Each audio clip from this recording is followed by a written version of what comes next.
Birches by Robert Frost. When I see birches bend to left and right, across the lines of straighter, darker trees, I like to think some boy's been swinging them, but swinging doesn't bend them down to stay. Ice storms do that.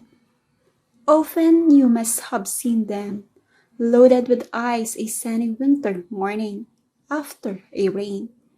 They click upon themselves as the breeze rises, and turn many-colored as the steer cracks and crazes their enamel. Soon the sun's warmth makes them shed crystal shells, shattering and avalanching on the snow-crust.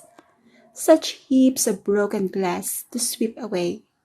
You'd think the inner dome of heaven had fallen. They are dragged to the withered bracken by the loads, and they seem not to break, though once they are bowed, so low for long, they never right themselves. You may see their trunks arching in the woods, years afterwards, trailing their leaves on the ground, like girls on hands and knees that throw their hair before them over their heads to dry in the sand.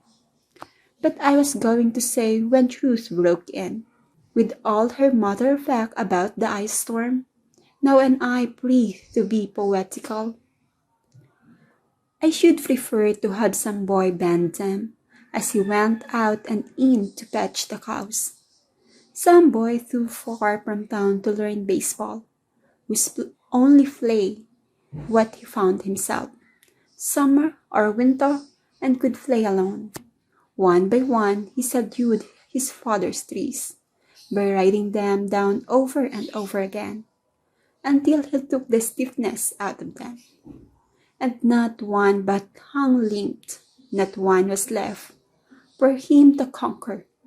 He learned all there was to learn about not launching out too soon, and so not carrying the tree away clear to the ground. He always kept his post to the top branches, climbing carefully with the same pains you use to peel a cap, up to the green, and even above the green.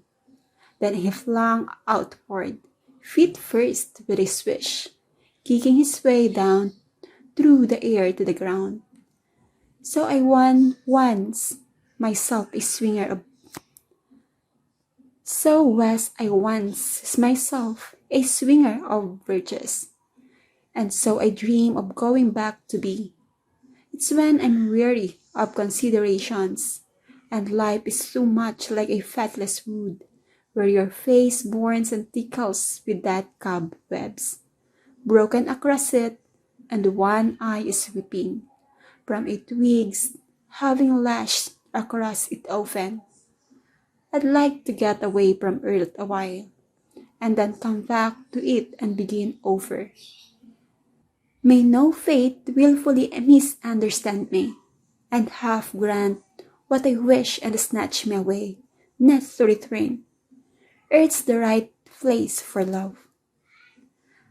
I don't know where it's likely to go better. I'd like to go by climbing a birch tree, and climb black branches off a snow-white trunk toward heaven, till the tree could bear no more, but dipped its top and set me down again. That would be good both going and coming back. One could do worse than be a swinger of birches.